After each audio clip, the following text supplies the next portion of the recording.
Hi, everybody. So I want to react to a video from a few years ago of Dr. Grande's about Chris Watts and potential psychopathy. The part that I'm going to share begins with a clip where he's speaking about Nicole Kessinger, and then he quickly moves into Chris Watts. I am reacting to this video because I love Dr. Grande. He has many people that enjoy his videos. I enjoy his videos as well. But I was honestly shocked that Dr. Grande would potentially consider Chris Watts a psychopath because he just doesn't meet the criteria at all, and I will explain why. So let's start the video, and I will explain to you why I feel that Dr. Grande got this wrong, and it's not just me that feels this, others do as well, as does Chris's psych evaluation. So let us begin. About their future, and he also Googled getaway vacation deals using a Groupon. Shannon's friends became worried because she was missing and they alerted the police, and then after this, Watts did an interview where he pleaded for his family's return. He indicated later that behind closed doors, he giggled because he had told police he had nothing to do with the disappearance of his family. Now, we see that on August 15th, Chris was arrested for the murders of his family because he confessed. And he told the story about, again, the murder of his wife and unborn child, and then the murder of his daughters. A few months later, in November of 2018, he pleaded guilty to murder and was sentenced to life without the possibility of parole. We see that after these murders, that Kessinger also did a Google search about Amber Fry, who was the mistress of Scott Peterson, an individual who murdered his pregnant wife. And she also searched about Amber Fry's book deal and her net worth. So potentially callous behavior on that side of it too. Kessinger did cooperate with the police, however, and as far as I know, she wasn't charged in connection with these murders. So now kind of looking at all this information after hearing the timeline and this progression of the affair. Okay, so first of all, Dr. Grande completely skirts over Passenger's history. An important element in diagnosing somebody with a cluster B personality disorder, which antisocial personality disorder is that you need to look at their history. You don't look at one act they did in their lifetime. You look at pervasive pattern of behaviors, thoughts, and traits that are characteristic of these disorders. Nicole Kessinger didn't really cooperate with police. She only went to the police because her boss went to the police and advised them that she had been having an affair, and she knew she had to come forward as a result. In addition, she wiped her phone. And she did not want to hand her phone over to police. And when she did, she actually wiped her phone to make sure that they couldn't see everything that she had been communicating on her phone. What's more, she also, there's just so much stuff on Nicole Kessinger, but she was very violent as a child. She was considered a bad seed. She stabbed a family friend when she was 16 years old. A family friend of her parents went out of town and they gave explicit instructions that Nicole was not to stay in their home, likely because Nicole was considered a bad seed. And when they returned home, the wife walked in that owned the home and found Nicole on the couch giving oral sex to a man. Nicole then stabbed her. Okay. So this is indicative of conduct disorder, which is the precursor to antisocial personality disorder, which I have mentioned in my previous videos. And the fact that he didn't do any research on that and says that she cooperated and maybe acted callously, but there's not really much to see there is shocking to me because she really could be diagnosed with a cluster B personality disorder. So let's proceed and listen to what he has to say about Chris Watts. and the deterioration of the marriage, we look over to psychopathy and narcissism. And I've heard a lot of different opinions about what could be potentially going on with Chris Watts, or what was going on at this time, potentially. We see people that think that maybe psychopathy was at work, but not narcissism. Some people believe it was both psychopathy and narcissism. And still we see others who say it had nothing to do with either construct, and it was simply rage. And I'm going to take a look here at some of the symptoms of psychopathy and narcissism and kind of go through and indicate where I think there may be some connection between these constructs and what was going on with Chris Watts. So I'll start here with psychopathy. And it's important to note here that I'm going through some of the characteristics, but these characteristics aren't dichotomous. They're not all or nothing. Somebody can have any of these characteristics to a degree. And that's really what I'll be looking at here. So the first one we see with psychopathy would be pathological lying. And this isn't just lying once in a while. This is lying for a purpose, or sometimes lying for no purpose. And we see really a lot of deception involved here in this case, specifically where Chris was deceiving Shannon. So there appears to be pathological lying. Okay, I want to stop right there. So Chris was having an affair, okay? Men that have an affair tend to deceive their partners. Um, this is very common. Like we saw in the recent Apple River stabbing case, the man, Nikolai Mew, that was convicted, and there's a lot of, differing opinions on that, because it was a complete S show, if you ask me, when I saw the video of the Apple River stabbing. A lot of people feel that Nikolai Mew uh, screwed up by lying to police. He did lie to police. He was likely scared because after the fact he realized he could be in trouble. Um, but Nikolai Mew stabbed someone and he killed somebody, but nobody would assert that he's a psychopath because psychopathy is not something that you develop in 1 or 2 days. It is something that you display over your lifetime, beginning as a child. And when Dr. Grande is referencing lying, you wouldn't just be lying about one event that is going on in your life where you had an affair and then ended up murdering your wife over it. And there's debate over whether or not he had help. I believe he had help on the part of Nicole Kessinger, allegedly. And I also believe that there's another personality disorder at play, which caused him to act as he did, compounded by rage. And so that pattern of lying would be pervasive over his lifetime. And Chris Watts had no pattern of lying over his lifetime. So let's proceed with other comments that Dr. Grande has. Empathy, remorse, or guilt. This seems pretty clear. We do see some evidence later on of some remorse and even guilt, but certainly right before and during the murders, we don't see any sign of empathy, Correct. remorse.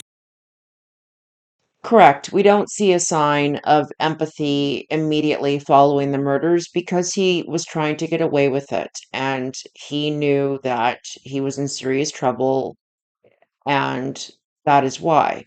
But again, we would be seeing lack of empathy over his lifetime, not merely in the case of one event, as heinous as it may be. Yes, believe it or not, people that are not psychopaths have killed people before. It happens all the time. There are plenty of cases of people that have murdered somebody and they're not cluster B personality.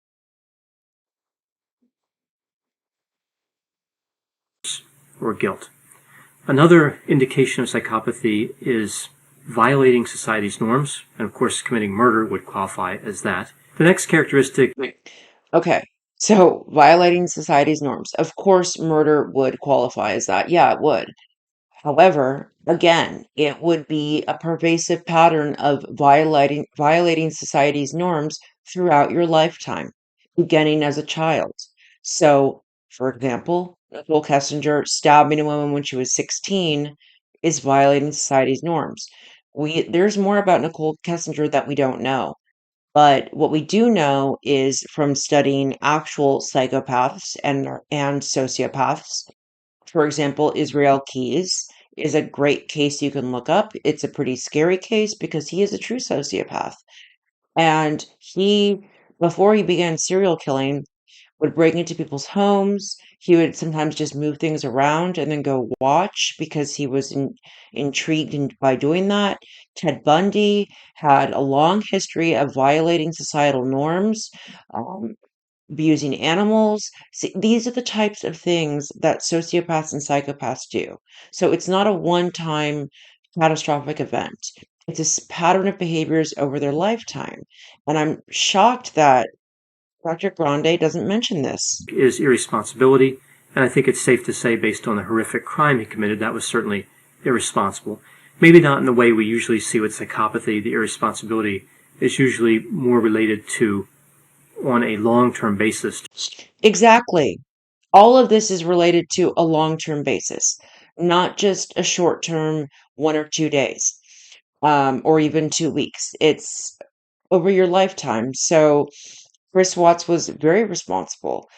Um, I understand the family went through a bankruptcy, but that was because of Shanann's spending habits. And there's plenty of information out there on that, that she wanted the nicest things. She actually made Chris switch jobs from working as a mechanic to working in oil, where his pay went from from near like 140K a year down to below 100K starting out at on Anadarko. You do have the ability to grow at Anadarko, but he was very responsible in his lifetime. He never violated societal norms and was irresponsible as a child. He was a very good kid. He never rebelled. He he just doesn't fit the description at all. So let's proceed. Just not being responsible. The next characteristic is impulsivity, and this, of course, seems pretty clear, especially the moment of rage when he committed the first murder of his wife. We see shallow affect, so this is when somebody doesn't really. Again, it's impulsivity over your lifetime. It's not 1 or 2 days or even 2 weeks. Chris Watts was never impulsive. Again, I reiterate, he was a good child. He never rebelled. He did everything he was supposed to. He went to college. He didn't have any arrest record. He didn't, s- you know, he wasn't a known delinquent in any way. So I don't know why. I just am so confused, Dr. Grande. I expect better. Seem to have too much depth or sensitivity. That appears to be the case. It's also related to superficial charm, which evidently Chris had because he entered into an affair. Bogus, BS. Chris did not have superficial charm. In fact, he's socially awkward. Um, eh, Tons of people agree about this. He's very socially awkward. Even in his interviews, he's very quiet. He's very subdued. He doesn't like attention. Not normal for a narcissist or even a psychopath, especially a narcissist. But psychopaths do have a superficial charm. Chris Watts, if anything, was extremely socially awkward, and some even suspect that he may have been autistic. And that is not a repudiation of people on the spectrum. People on the spectrum are wonderful people. Doesn't mean they're going to kill somebody, so please don't take it that way. I'm just saying that he does display behaviors because of his social awkwardness and his inability to connect with people in in a normal fashion that could be indicative of being on the spectrum. So definitely does not have superficial charm. He never had a affair before Nicole Kessinger, and the only reason the affair happened was because she was obsessed with him and she had been looking him up for over a year before she met him. I don't know why she developed a fixation on him. We never will know unless she speaks up, but she did. And even Shanann Watts said to one of her friends, oh no, he's acting different, but he couldn't be having an affair because he's got no game. Because he was socially awkward. He didn't have superficial charm. So that's another strike against Dr. Grande. With Kessinger, and she indicated that he was charming. Now, this may not have been superficial charm, but again, just looking at this as a matter of degrees and speculating, it seems reasonable to connect this characteristic to this situation. We also see a failure to have long-term goals. This is interesting because Chris did have long-term goals. They were just antisocial goals. We see poor behavioral controls. This seems pretty clear. Again, going. What do you mean he didn't have long-term goals? I don't know what he means by that. He planned to move up at Anadarko. Before that, he loved being a mechanic. He actually wanted to stay being a mechanic. The only reason he left it was because Shanann wanted him to leave. Because working in oil was considered more prestigious than being a mechanic. But Chris was obsessed with cars. That's why he liked NASCAR. So I don't know what Dr. Grande means by not having long-term goals. I mean, what long-term goals does he need to have beyond enjoying his career, and having interests in sports and cars? So I just don't get it. To a rage and committing murder. We see that criminal versatility is a sign of psychopathy. And this is interesting because this means that somebody has the capability of committing a lot of different types of crimes. Now, Chris did commit several crimes in the course of these murders, including, of course, the murders themselves. But if we look at the differences between the murders, it was kind of impulsive and in a rage with the first murder. Like, that seems reasonable to believe that. The murder of Shannon by Chris. But then a more cold and calculating murder of his daughters. He had 45 minutes in that truck to calm down, for that rage to subside. I would think it would be very unlikely that that rage could stay really in a high state for that long. So he did demonstrate criminal versatility. Not really. No, he didn't, because criminal versatility would be exhibited over years, years. We're talking about true psychopaths. They We've all heard this. They start murdering. I would say murdering, but killing animals, torturing animals. They may escalate to breaking into people's homes. They might start becoming voyeuristic, keeping toms, and then work their way up to killing people. Um, so no, he is not criminally versatile. He didn't commit any crimes in his lifetime besides these. So even Dr. Grande concedes, that I could tell his hesitancy here. He really didn't know if to affirm the criminal versatility, but instead he just decided to focus on the events of the murders.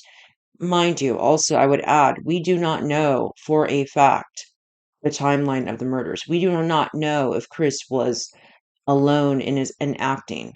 There was never an investigation into Nicole Kessinger. She was never pursued. The district attorney failed the people and Shanann and the girls by not pursuing her further, especially after she wiped her phone and was so resistant to having the police have that information, and gave some ridiculous excuse where, oh, I just don't want you to see my messages, that's why I deleted stuff. No, that's not why you deleted stuff. There clearly was more to it. So let's proceed with Dr. Grant. We also see low neuroticism, and this is when somebody is really calm under stress. So individuals who are psychopathic can commit horrific crimes and not have a lot of anxiety and depression and not a lot of nervousness. And we actually do see that here. Chris was able to commit these crimes in a cold and calculating way and then go back to texting with his realtor and texting with his girlfriend and giggling behind closed doors because he told the police he had nothing to do with the disappearance of his family. This does kind of indicate low neuroticism, a level of emotional stability that's really too stable. Low neuroticism with psychopathy is when somebody's too emotionally stable, when they don't have really hardly any variation in emotions at all. This could also be indicative of being socially awkward and being a personality that is very shy and subdued, which he was. So he, I believe, did display high neuroticism and high agreeableness in his interrogation because he could have left at any moment, but he wanted so badly to please investigators that he did anything. He stayed there for hours and hours and hours just to keep them happy. He agreed to a polygraph, and then as soon as he found out that he failed the polygraph, he completely broke down. Any person with low neuroticism and psychopathy, first of all, would have passed the polygraph because they do have low neuroticism and their body does not betray them because they truly experience low neuroticism. With Chris Watts, while he's shy and subdued, his body betrayed him and he failed the polygraph. And that is not indicative of somebody with antisocial personality disorder and true low neuroticism because he would have passed the polygraph and he would have also not broken down and confessed so quickly right after learning that he failed a polygraph. A true sociopath wouldn't have fazed them. They wouldn't have cared. They would have just said, "Okay, what else? You don't have anything on me, you know." I would encourage you to go watch interviews with Israel Keys, a true psychopath, sociopath, whatever you want to call it, cluster B, antisocial personality disorder.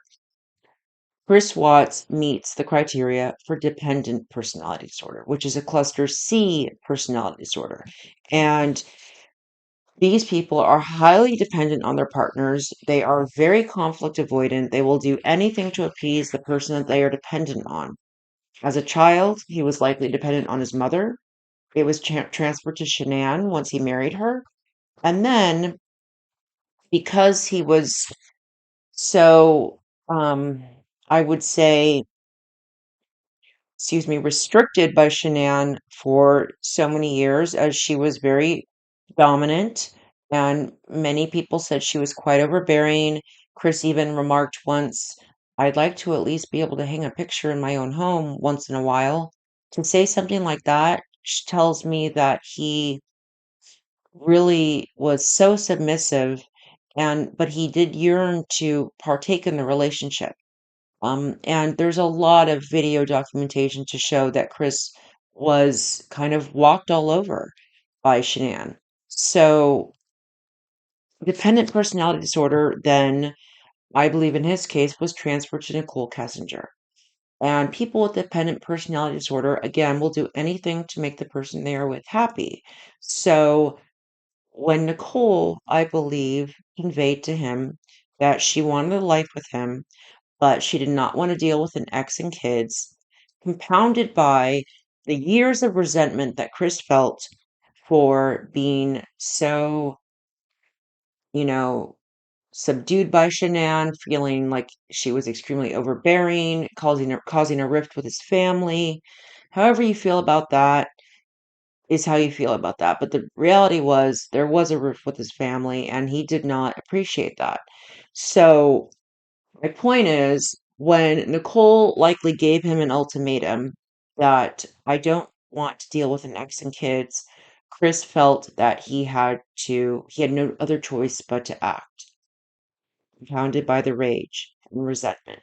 In addition, Chris mentioned that it was almost like a seed had been planted in his head that he had to follow through and with murder and something else was controlling him. That sounds more like psychosis. Psychosis is not psychopathy. Psychosis can be hallucinations you have or delusions. And that delusion, to me, it sounds like he had a delusion that he had to follow through with killing his wife and his family. So, again, not psychopathy, sounds like dependent personality disorder, possibly with some symptoms of psychosis co-occurring. So let's proceed with more of Dr. Grande. Psychopathy also has sensation seeking. This is when somebody gets bored easily, and I think this is really a major contributor to affairs. And it does seem clear that Chris was enjoying this affair, and it might have been kind of satisfying some of that sensation-seeking characteristic. So with psychopathy, we see some areas of this construct that seem to connect to what was going on in this case. Okay, I'm going to end it there because, sensation seeking again would be over the course of somebody's lifetime, not one affair. And it's just, I'm just stunned that Dr. Grande would not account for the fact that, he's relying on the DSM to diagnose or, not true diagnosis, but to postulate about what could be happening in a situation like this. The DSM is very clear. It's not one or two times that you would be experiencing the symptoms. It would be over your lifetime. So, in closing, I love Dr. Grande. I think he's fantastic. He did get this wrong, though. Chris Watts is not a psychopath or sociopath, and that is confirmed in his psych evaluation. And this is why investigators wanted so many answers from him because they knew he was not a sociopath and they could not understand why somebody that was not a sociopath had no history of being a sociopath or psychopath could commit these heinous crimes. Okay? So, thank you for watching. This is just to educate and I hope you all have a wonderful day.